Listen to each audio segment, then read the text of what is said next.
May mga taong darating sa buhay mo na hindi mo hinanap, hindi mo inasahan, pero sila ang sagot sa panalangin mo. Ganito ang naging kami. Nung una, takot ang nangingibabaw. Takot magkamali, takot mapahiya, takot mapagod at maiwan.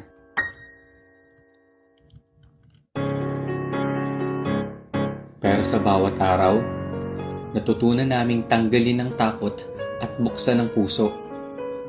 Dahan-dahan, walang pilitan, walang kompetisyon. May yakap, may tawanan, may tiwala. At sa bawat pagtanggap namin sa isa't isa, parang unti-unti din akong nabuo. Huwag kang matakot na matulog mag-isa. Kasama mo naman ako. Dito sa yugto ng kwento, hindi kami naging perpekto.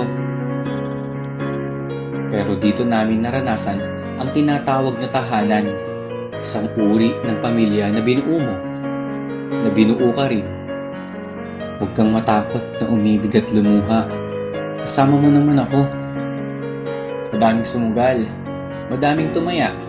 Ng oras, luha, lakas, tiwala. Pero sa bawat pagtaya, may gantimpala. Ang maramdaman mong buo ka ulit. Madaming sumugal dahil sa pagmamahal na dito sila lalago. At habang binubuo nila ang isa't isa, mas lalo rin akong nabuo. Sa bawat halakhak nila, sa bawat tahimik na pag-unawa, sa bawat sandaling hindi kailangan ng paliwanag. Nandun ako. At sa gitna nila, natagpuan ko ang sarili ko. Makapangyarihan ng pag-ibig na hawak mo sa iyong kamay. Pag-ibig ang bumuo sa amin. Ang pag-ibig na may sakripisyo, may puwang para sa kahinaan, at nagbibigay ng lakas na magpatuloy sa gitna ng problema. Huwag kang matakot, di kita pababayaan kailanman. Dito sa pagbuo, natuto kaming sabayan ang lakad ng isa't isa. Natuto kaming hintayin ang mabagal, saluhin ang bumibitaw, at ipagdiwang ang bawat hakbang, gaano man kabagal o kabilis. Buo kami, hindi dahil wala nang kulang, kundi dahil tinanggap namin ang lahat ng bahagi ng isa't isa.